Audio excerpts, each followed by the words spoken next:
前回までのあらすじ、惑星ウルク能力たちを全てまとめ上げた大族長ガズグッタルは、年ほど巨大な宇宙の残骸、スペースハルクに登場した惑星規模能力をアルマゲドンにぶつける。コテと油断により帝国は、オルクの大軍勢の進軍に追いやられるも、ヤーリック率いる帝国軍は背部一つを防衛し続けた。その鉄壁は大族長ガズグッタルをも動かし、とどまらせ時間を稼ぐ。そしてついにスペースマリーンが到着し、戦線は逆転、ついにガズグッタルを倒した。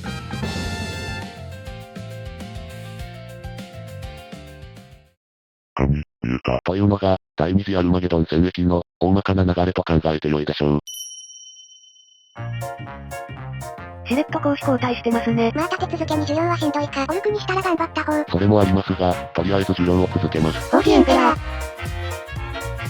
第二次アルマゲドン戦役の決定打は、オルクが拠点としていた背部を陥落させ、拠点から離れていたガズグッタルが撃たれたこととなっていますが、その後続くアルマゲドン戦役の通り、ガズグッタルは生きていました。まあそうでしょうね。ここで終わるとネームドじゃない。オルク最強の族長ですせ。とはいえガズグッタルも必死であり、アルマゲドン内のオルクもどんどん掃討され、住民でさえ立ち入るのを拒む赤道ジャングルへ逃走した者もいました。アルマゲドン中央大陸を横断する、七的巨大ジャングルですね。片側から逃げるには、海かこのジャングルしかないから仕方ない。オルクたちの必死さが伺える。もはや軍団の統率が不可能になったガズグッタルは、右往の州と化した配下を、残党処理に来た帝国兵にけしかけ、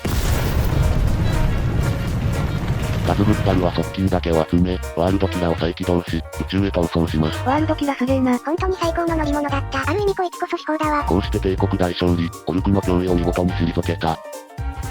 というのが帝国の一方的で、楽観的な常識となっています。はい。どこからどう見ても文句のない大勝利でしょう。またこの後に帝国民を粛清とかしたのかな。もしそうなら政治やめます。今回はそこまでではありませんが、理由は大きく2つあります。一つはオルクが駐在してしまったことです。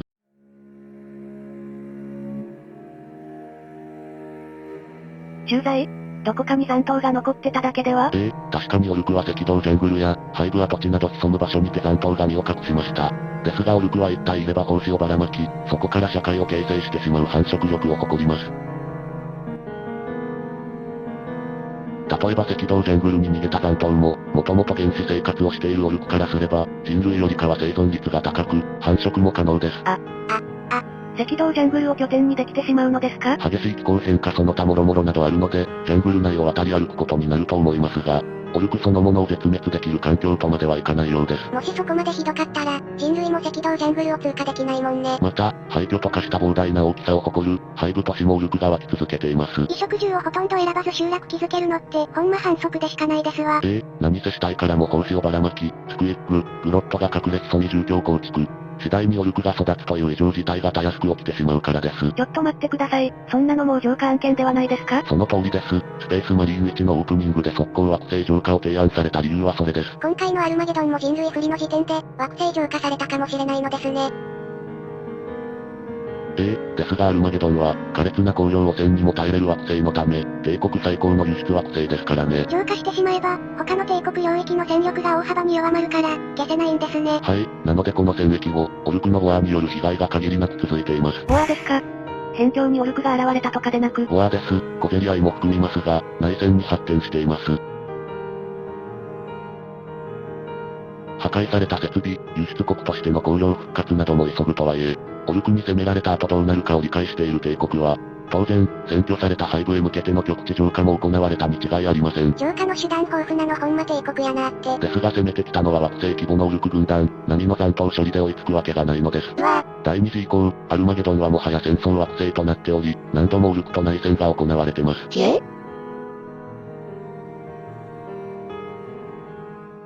オルクに攻められたら浄化が大きな選択肢になるのがよくわかりました。政治の仕事が浄化という理由も、いちいち市民の気持ちとか言うてられませんわ。ですが学ぶ身として、思考放棄こそ大罪と私は考えます。なので今からテストを行います。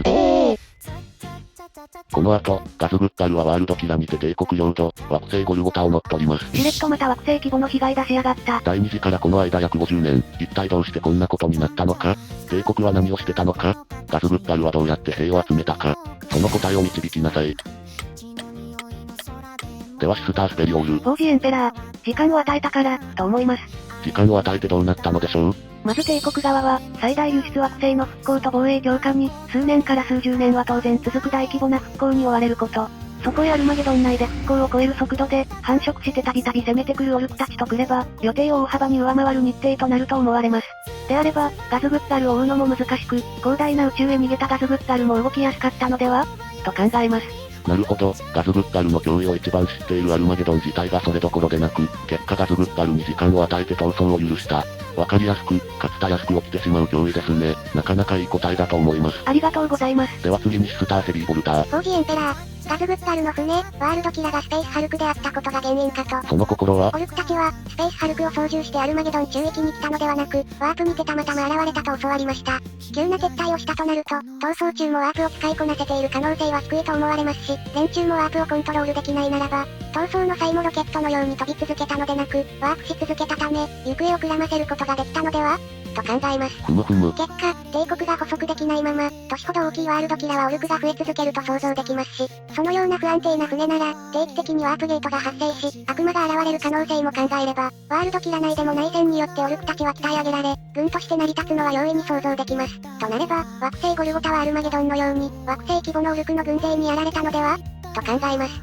これまたいい推測ですね。オルクの繁殖力、スペースハルクの非現実感は一見するとファンタジーですが、現に今回のワールドキラがアルマゲドンにたどり着く際に全く同じことが起こっており、空想ではない脅威となりました。常識や脅威にとらわれず、学んだことを再確認できるいい答えですね。では最後に、シスターヘリーフレーマー。王子エンペラー。私は今回の戦役情報が、帝国内でほうれん草されなかったからと考えます。ほうほう。ヤーリックのプロパガンダから見ても、今回の帝国の勝利は誇張して知らされてると想像できます。となると、ガズグッタルを逃がした、というのは帝国的には失敗であり、プロパガンダでは完全勝利して討ち取ったと言いそうなもの。そこへ来て二人のシスターの答えである、時間とワールドキラの行方不明を組み合わせれば、時間を与えるだけ内戦が続くアルマゲドン。神出鬼没に現れては船や惑星を襲いに来るワールドキラ。この二つの脅威の情報がなく、帝国が後手になってしまい、ガズグッタル軍が復活したのではないかと考えます。はい、古来から続く帝国文明のやり口を念頭に置いた脅威はいたんですが、事実として、今回の惑星総督のように帝国の腐敗はそこかしらに見られるため、起こってもおかしくないでしょう。帝国的に非常に危険な思想ではありますが、心に留めておくだけでも脅威を想定できる答えです。ですが口の聞き方は気をつけましょう。では答えになりますが、明確な資料がないので答えられません。ではこのテストは一体もちろん学んだことを、どう応用して生かすかというテストです。第2次からゴルゴタの戦いまで50年という空白がありますが、その資料はほとんどありません。ある意味当然かもしれません。戦後処理から復興、新たな内戦その他で惑星の厄災が続きに続くわけであり、そしてその被害に遭った方々は、あなた方のようにオルクを学んだ人々ではないのですから。ですが学んだあなたたちは、今のように素晴らしい回答によってオルク脅威を想定することができました。無能な惑星総督のように、後手に回ることはないでしょう。よくわかりました。需要を戦場でどう活かせるかというテストだったのですね。いかにも、ですが戦場は劇場の地、慣れていなければ思考する余裕もありません。なのでこういった学び屋で存分に準備すれば、間違いなく結果は変わります。帝国修道会も精鋭です。しっかりと学んだことに対し答えを出していきましょう。あとミニチュアゲームを楽しむためにも非常に役に立ちます。急にネタになった。例えばアルマゲドン内での内戦なんかは、500ポイント戦の小規模にはもってこいです。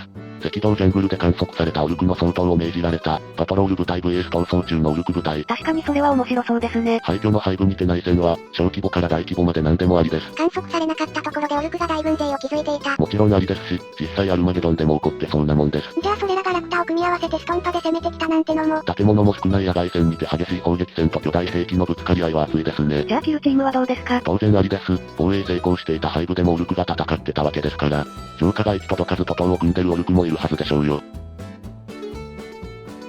めたいと思いましたが、ウォーハンマーで戦況の想像と脅威の予習ができるんですね。その通りです。ウォーハンマーは教育にもいいミニチュアゲームです。また宣伝ページった。宣伝といえば、アルマゲドン発売までの戦場構築などもありですね。と言いますと？例えば敗北したワールドキラは、海賊行為をして兵を増やすなら、艦内戦闘ができますね。ワールドキラ内で悪魔が発生したという話なんて、〇〇ディーモン VS オルクで遊べます。スペースハルクだからめちゃくちゃ広いし、2000ポイント戦したって何もおかしくない。この後に続くゴルゴタの戦いも、どのように奪われたもあまり描かれてません。となれば、ゴルゴタ侵略ゲームして自分らで物語作ってもいいと。もちろん構いません。そしてハルク内で戦ったコーンは、これを機にアルマゲドンに興味を持ってしまい。アルマゲドンとコーンといえば第一次アルマゲドン戦役ですね。今回のアルマゲドンは混沌勢も目をつけてると噂がありますからね。やべえ、アルマゲドンの戦いの波紋がどんどん宇宙へ広がっていく。そうです。惑星規模の争いはこのように、時とともに大きく膨らみ多数の勢力を巻き込みます。こりゃ暗黒円未来が終わらないわけですね。そういうわけだ。常に敵との戦いに備え、常在戦場であることを忘れないように。フォージエンペラー。なんでこんなに盛り上がれるの？そりゃ第一次に比べればだいぶマシだからな。やべ聞こえてた。そうですね。あれの極地浄化は人間そのものが対象でしたもんね。そうだ、今回のように場所を浄化することである程度緩和できるものではない。めちゃくちゃやばいこと言うてる自覚ある。何を言うか、その後民衆を守る側と浄化する側で内乱が起きたんだよ。敵相当したのに打ちてない乱。そうだ、さすがにこれ知ってるのは帝国でも一部なくらいヤバかったからな。風間の俺に話すなるアホか。そういえばあれもナラティブプレイできるのですか？いや、アルマゲドン本では確か内乱のナラティブは書かれてなかった気がする。これメーカーが推奨したらかなりヤバいもんね。しかしミニチュアゲームでは帝国同士で戦うことはままあるからな。その参考にはなるかもしれんし、別に載せてもよかった気もするが。さっきからお前らどこの話してんだよ。どうせお前もこの内乱は知ってるだろうに。ちらっとしか知らんかったわ。俺は今日何も聞いてないからな。それでよい。とにかくあの内乱に比べれば、惑星にオルクはいたくらいならいつものことだ。お前がこの惑星で捕獲されたようにな。そのために我々のようなものがいる。おう。確かに、第一次の戦後処理と内戦は巻き込まれたら戦う以外の手段がありませんからね。そう考えると、こうしてその後を考えられるだけマシですね。いや第3次の時それで思いっきり痛い目見るからな。そうなのか？じゃ第3次派よ。十分休んだやろ。自国をすり減らしては身内で争い、ゼノの発生をいつものことで済ませる。これが人類。なんて危ねえ連中なんだ。PV のあいつもきっと。帝国の勝手な判断でオルクと共存惑星にした結果劣勢になってるこんなクソみたいな惑星に命かけれるか。みんなでアルマゲドンから逃げてとっととこんな惑星浄化してしまうぞ。でもさ、本音だったのかもしれねえな。